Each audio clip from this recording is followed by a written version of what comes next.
Gua kira kalau kita wudhu di tempat umum terus airnya kurang itu gak ada masalah. Tapi ternyata ada loh batasan sah dan juga nggak sahnya. Nah itu gimana sih? Yuk kita bahas.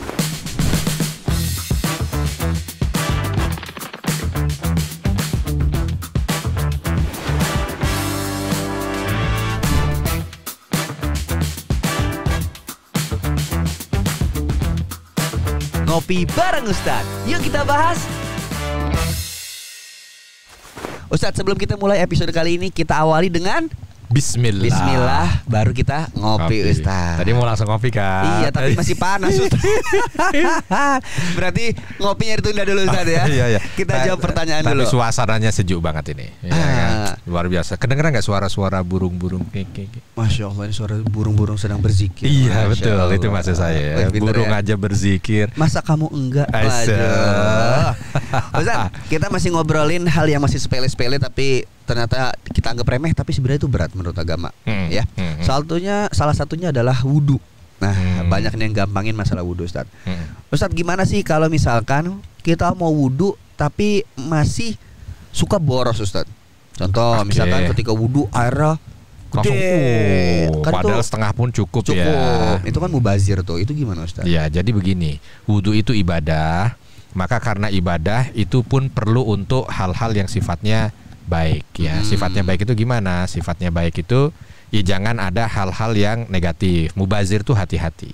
Oh gitu. Nah, jadi ya secukupnya aja lah. Walaupun karena memang di tempat kita ini kan banyak air ya. Jadi seolah orang itu merasanya menggampangin. Ini kan air juga banyak gitu kan. Ya kalau umpama Anda hidup di hutan seperti saat kita ada ini, sebelah itu air sungai ngalir jernih, ya silahkan aja, nggak ada masalah. Tapi kalau kita di kota besar di Jakarta yang air kadang-kadang jadi isu kan. Nah, ya alangkah baiknya disesuaikan lah. Jangan gitu karena innal mubadzirina kanu ikhwana syayatin, bahwa mubazir itu temannya setan. Nah, setan pun masuk dalam kondisi orang ingin beribadah. Buka aja dikit lah secukupnya. Apalagi udah ini gede, terus tiba-tiba dia keluar tangan begini, kanan kirinya juga kena. Iya. Kan bukan cuma mubazir, emosi kanan kiri. Betul, apalagi kerannya yang bukan yang lurus, yang Nah, itu kan. Tapi kalau wudunya di wastafel Ustadz, gimana ya? Kaki sampai naik, itu kan menjaga adab atau enggak tuh? Ya sebenarnya sih wudu dimanapun boleh. Wudu di kali boleh. Wudu di tempat wudu yang ada kerannya boleh. Wudu di sumur boleh, nggak ada masalah. Wudu di wastafel juga sama. Tapi di tempat-tempat itu tetap kita menjaga adab. Contoh ketika wudu di kali, ya jangan buang sampah sembarangan. Ketika wudu di tempat wudu, ya tadi ya keran dibikin bener lah, jangan sampai ada keran rusak gara-gara orang wudhu. Sama di wastafel juga begitu. Kalau memang di wastafel kita lihat tempatnya kering, kan sekarang ada kan wastafel tempatnya kering, tempatnya bersih, jaga juga seperti itu agar kita sebagai seorang muslim ini selalu dalam kondisi yang muslim. Muslim itu apa? Muslim itu baik. Jangan sampai begitu udah capek orang bersihin, ya walaupun dia digaji gitu ya, tapi tiba-tiba datang segerombol, sekelompok, jangan segerombol, sekelompok orang pada wudhu terus, waduh kotor sana sini, tisu di mana-mana, kayaknya kurang lah. Nah, ya. Jadi orang itu kalau bisa dalam setiap aktivitas dia itu ada nilai dakwah. Oke. Ya, bayangkan kalau ada nih 10 orang masuk, wudhu di wastafel nggak apa-apa, nggak ada masalah, angkat kaki pun nggak ada masalah, tapi dia jaga kebersihannya, segala sampah dia benerin apa ya. Terus nggak ada yang berceceran. Kalaupun ngangkat kaki ini juga nggak bikin rusak itu wastafel. Tapi emang harus ngangkat kaki Ustadz? Nggak harus. Kalau tergantung nih. Misalkan air cuma ada di sini kan. Ya karena kaki ini harus dibasuh. Iya. Nggak boleh diusap. Ya. Oh harus beda. mengalir. Kalau umpama harus mengalir. Kalau umpama kepala nih, nah kita angkat kasih air sedikit, kita keringkan tangan, kita usap boleh. Tapi kalau kaki dia harus dibasuh. Oke. Boleh antara dia angkat ini kaki lalu dia kucurkan di keran, atau dia ambil air di keran itu dia kucurkan di bawah. Kalau pakai tangan gini Ustaz, misalnya di wastafel nih kita akuin. Boleh. Nah, asal ada yang mengalir ya, jumlahnya banyak. Berarti kalau bisa kecek diginiin itu nggak boleh, itu namanya mengusap. Oh beda ya. Beda. Kalau mengusap beda, dia harus dibasuh. Oke Ustaz. Terus kita bicara soal tata cara wudunya nih Ustaz. Mungkin yang masih agak pro kontra adalah gimana sih katanya wudhu itu ketika bagian lengan ke bawah itu tangan begini kata untuk menggugurkan dosa. Terus ada yang bilang juga kayak rambut. Sebenarnya di bahasa itu kulit kah atau rambut kah? Dan yang terakhir Ustadz masalah kaki. Kadang kita sering lihat ya orang-orang wudhu ya, jamaah kita wudhu cuman kan Rasul bilang harus sampai sela-sela. Tapi kan akhirnya udah deh gitu. Itu gimana Ustadz? Iya. Banyak nih pertanyaannya. Banyak. Ya. Luar biasa tentang wudhu. Kayaknya harus dibikin khusus lagi. Tapi ngopi dulu dah, ngopi. Oke. Ini kopinya agak beda nih Ustadz. Oh gitu? Iya, ini lebih hitam dibanding yang kemarin Ustadz. Iya. Tapi tetap rasa kopi kan? Tetap dong. Kita coba Bismillahirrahmanirrahim. Masya Allah. Alhamdulillah. Lanjut Ustaz. Jadi orang bagaimana ketika ingin membasuh tangan? Tangannya juga harus dibasuh. Oke. Ya, tangan harus dibasuh. Dibasuh itu artinya dialirkan air, bukan cuma diusap. Mau dari atas ataukah dari bawah, sama, bebas. Mau dari atas boleh, mau dari bawah boleh, nggak ada masalah. Tapi yang terpenting semua harus kena. Ini harus kena semua, dari ujung kuku, dari ujung jari yang paling panjang nih sampai dengan siku. Nggak boleh ada yang kurang. Bahkan lebihkan sedikit bagus. Karena nanti pernah dalam satu kesempatan Nabi SAW menyampaikan begini. Nanti aku akan menunjuk dari umatku itu nanti di padang mahsyar itu. Ya, untuk bisa masuk ke dalam surga. Para sahabat bingung, Rasul, kalau dengan kami, engkau ingat sebab kami hidup bersama dengan engkau. Tapi bagaimana dengan umat-umat setelahmu? Nah, seperti kita nih, seperti saya, Ikram, Haji Muda. Kan kita belum pernah dilihat oleh Nabi. Nah, Nabi mengatakan, bagaimana kalau kalian melihat kuda putih di antara kuda hitam? Apakah kalian bisa membedakan? Bisa bang. Para sahabat menjawab, bisa banget. Ya kan? Maka Nabi mengatakan nanti umatku seperti itu, ghurran muhajjilina min atharil wudu. Bahwa itu akan terlihat putih bersinar gitu dari bekas-bekas wudunya Di padang mahsyar nanti. Di padang mahsyar. Makanya kata Nabi, kalau bisa dilebihkan sedikit, lebihkan. Oh, iya. Ya, jangan kurang ya. Kurang jadi bikin gak batal. Makin hitam malah. Kalau kurang bikin gak sah. Oke. Ya, kalau kurang tidak sah. Makin hitam. Lebihin dan benerin wudunya supaya apa? Nanti cahayanya itu bisa cemerlang.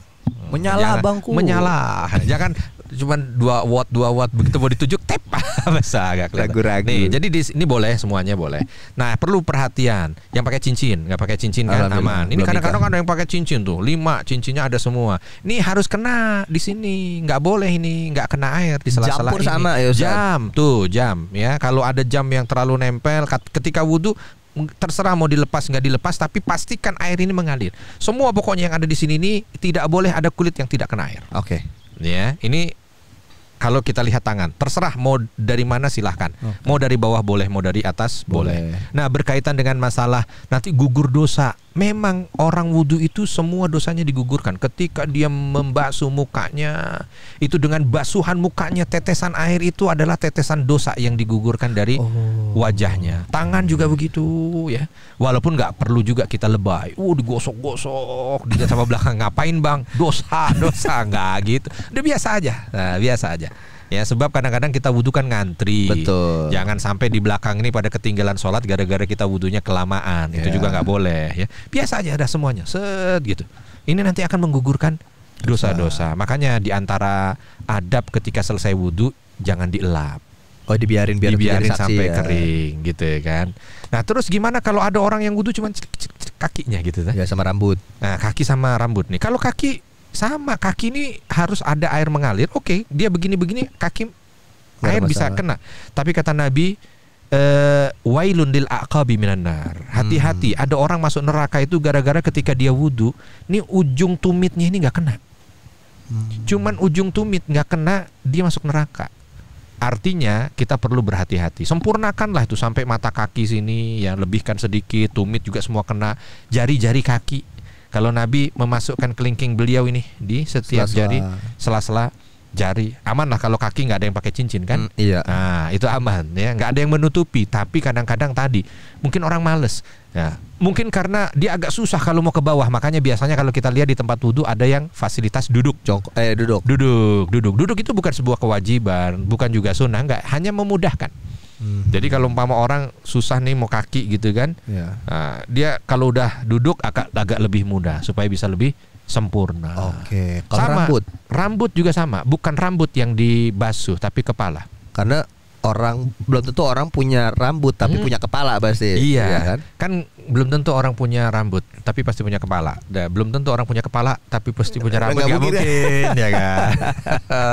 Tuh makanya kepala. Oke. Kepalanya yang diusap. Tapi kalau dia ada rambut jadi perwakilan. Itu sampai ujung atau enggak sih Ustaz, kayak kepala misalnya? Dalam madhab Syafi'i sepertiga lah. Sepertiga. Oke. Bahkan sedikit saja ya yang ada di depan ini juga sudah bisa masuk. Nah Ustadz, ini menarik nih, mungkin sering terlihat di rumah nih terutama. Kan kita tahu wudhu itu untuk mensucikan Ustadz. Iya dong, membersihkan. Tapi kadang kita suka pakai gayung. Kan kita nyelupin netek. Terus air tuh sampai selesai itu masih di gayung itu. Apakah sah? Ini gayung. Kita ngambil airnya gimana? Maksudnya ini udah diisi air, cuman kita langsung celup gini. Kita ngambil dari gayungnya? Enggak, langsung dicelup. Celup tangan misalkan, saya celup lagi muka, celup lagi begini. Jadi ya langsung di satu air itu tidak mengalir. Apakah boleh? Jumlahnya berapa? Kalau jumlahnya itu 2 kulah aman. Satu gayung biasa. Oh, gayung mandi. Bisa. Kalau gayung mandi diginiin aja, dituangin. Ada yang kayak gitu, Ustaz. Aku pernah ngeliat. Nah, ya dikasih tahu kalau ngeliat nanti. Nah, itu kasih taunya gimana biar saya tahu deh, Ustaz. Tanyain, sudah nonton belum ngopi bareng Ustaz? Itu dia. Kalau belum kasih linknya. Nih gini, jangan dicelupin begini sebab ini jumlahnya kecil. Tangan kita nggak tahu bagaimana kecuali kalau tangan kita sudah disucikan dulu, ya dengan air itu disucikan. Nah, barulah kalau mau ngambil. Ya boleh, tapi akan lebih bagus dan itu nggak ada masalah. Cuci dulu tangan kita, habis itu ya gayung kan bisa diputar gini ya. Cuci, habis itu dituangkan dikit-dikit, ya kan. Nah itu masih oke. Tadi Ustadz bilang bahwa ada jumlah batasan ketika air ya, misalkan. Kalau kita bicara bak, apakah air misalkan cuma sejengkal itu boleh, atau kalau kurang itu disarankan gimana Ustadz? Kalau airnya itu mensucikan aman, tidak ada masalah. Ya? Tidak ada masalah. Mau jumlah minimal untuk orang itu berwudu itu 1 mud. Nah, 1 mud begini nih ya, kurang lebih sekitar 250 atau 300 air minum gelas lah ya. Iya, itu minimal untuk orang berwudu. Kalau airnya masih sejumlah itu aman, nggak ada masalah. Nah gitu. Yang penting airnya itu suci, mensucikan. Oke Ustadz, kalau lagi wudu, kita wudu sama temennya, si teman ngajak ngobrol, apakah boleh atau enggak? Coba contoh. Saya kira lagi wudu. Nah, sama saya. Gimana kerjaan lancar? Oh gitu. Iya dong, selesaikan. Tapi kalau kita jawab, apakah wudunya jadi? Enggak. Tidak membatalkan, tapi adab orang wudu diem. Oh, adab ya balik ya. Karena begini kata Nabi SAW, kalau ada orang wudu, concern dengan wudunya. Artinya nggak ngomong, nggak apa segala macam nih, concern dengan wudunya. Terus dia masuk masjid dalam kondisi yang khusyuk, sholat 2 rakaat, maka itu sampai dia keluar dari masjid dapat pahala sholat. Bukan nggak boleh, boleh aja ngobrol ya. Tapi jadi nggak dapat pahala itu. Ya sekarang entah ngobrol, entah handphone, entah apa gitu kan. Maka usahakan jangan ngobrol. Termasuk ketika orang lagi dalam kamar mandi buang hajat, itu juga makruh dia ngobrol dengan sebelahnya. Apa kabar bro? Oh nggak boleh. Gitu. Minta sampo gitu. Ya minta sampo. Ya darurat ya. Gayung gua mana? Lupa dia lagi buang air lagi. Gitu ya. Sama wudu juga sama ya. Jangan ada omongan-omongan di luar wudu. Kalau omongan di dalam wudu nggak apa-apa. Contoh, kok air saya panas ya? Gimana caranya? Oh puterin ke sini. Oh iya, makasih. Nggak apa-apa tuh. Kok air saya mati ya? Oh pindah ke sana, nggak apa-apa. Nah kalau misalkan udah wudu Ustadz, kita makan atau ngerokok atau ngopi, itu ada yang bilang wudu lagi, ada yang bilang cukup kumur aja, atau ada makanan khusus yang memang kayak bawang apa segala gitu. Secara umum makan itu tidak membatalkan wudu, ya makan apapun lah, kecuali dia makan daging onta. Daging onta. Hanya onta? Onta. Kenapa? Nggak tahu. Oh tapi begitu, dalilnya begitu. Macam-macam. Karena Nabi mengatakan yang berwudu itu kalau dia makan daging onta. Banyak, Nabi nggak nyebutkan alasannya, maka saya tadi sebut nggak tahu. Walaupun banyak orang bilang karena daging onta ini punya tekstur yang lain, karena daging onta ini panas, karena daging onta ini macam-macam. Wallahu a'lam apa itu. Nanti kita tanya aja sama Rasul di surga. Ya. Yang kedua, kalau dia makan sesuatu yang dibakar, sate, ayam bakar apa. Tapi kalau yang lain tidak membatalkan.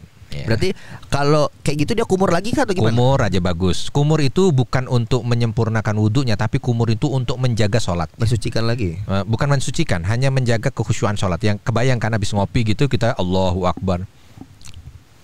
Nah itu kan gak enak tuh. Kalau makan sesuatu yang ada unsur bekas di mulut, lebih baik siwak atau sikat gigi, ya, supaya nanti tidak mengganggu ketika dia sholat. Oke. Nah, para haji muda ini beneran Ikram dapat ilmu baru masalah wudhu yang kita anggap sepele tapi sebenarnya ini wah luar biasa banget. Jadi mungkin boleh share video ini ke grup keluarga atau ke teman-temannya biar wudhunya lebih afdol, lebih suci, biar lebih khusyuk lagi ketika sholatnya. Nah, kalau masih ada pertanyaan di grup keluarga langsung suruh komen di sini dan jangan lupa suruh subscribe dan aktifin loncengnya di channel YouTube kita BPKHRI. Kalau gitu kita berdua pamit undur diri. Gue Ikram Afro dan juga Ustaz Arifin Nugroho pamit undur diri. Wassalamualaikum warahmatullahi wabarakatuh. Bye bye.